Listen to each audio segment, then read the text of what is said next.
Every week, CBT News brings you the Saturday morning sales meeting presented by CarBio. Motivational speaker and author Jones Loflin led last week's meeting following his recent visit to the CBT News headquarters. While he was here, I was able to speak with Jones about how dealership leaders and salespeople can manage their time better. Here's a clip from that interview.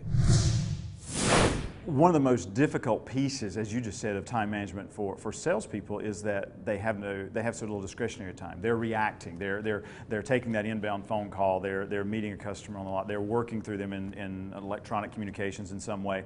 And so I always advise people in positions like that to start by determining what discretionary time do you have. If it's 10% of your day, okay, what are you doing with that 10% of your day that aligns with your highest priorities? Are you spending it aimlessly looking through Facebook, or are you actually spending it on learning more about your products, learning more about how to improve your sales technique, or just taking some time for yourself? Right. Salespeople notoriously neglect their own personal well-being because they're always meeting the needs of others, and then when they go home, same thing, and I hear them say, "So there's never any time for me." And so I think that's part of the process. So number one is determine what discretionary time you have and try to align that time with your working on your highest priorities. The second one is that plan is still important, because as they go through their day and they get detours and things that are part of their job, as they move through their day, the only way to get back on track is if they have a plan. It's easy sometimes to throw up with their hands and say, well, since 80% of my day is already determined by reactionary type things, then I'm not going to plan any of it. Sure. Well, then they miss those moments, those 30 minutes, those 15 minutes when they could improve themselves professionally and personally if they were to have that plan. Let's talk about this for just a moment. Kind of throwing a curveball at you here.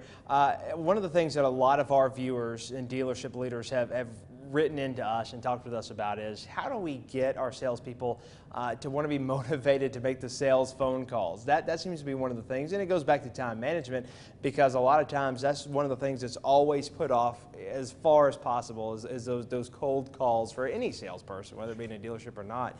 Talk about that and managing time for that and being motivated for that. Sure.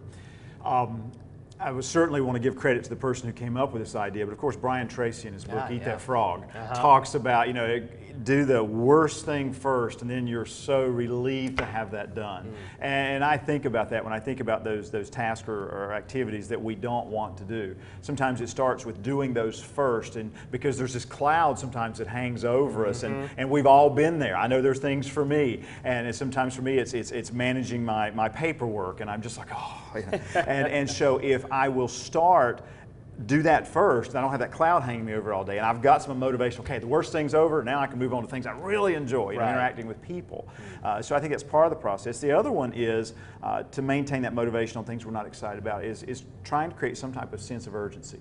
What's going to happen if I don't work on these things? And sometimes we put those things off because there is no sense of urgency.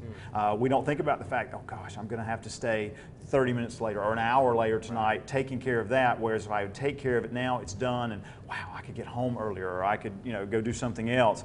So creating some type of sense of urgency, I think, is critical.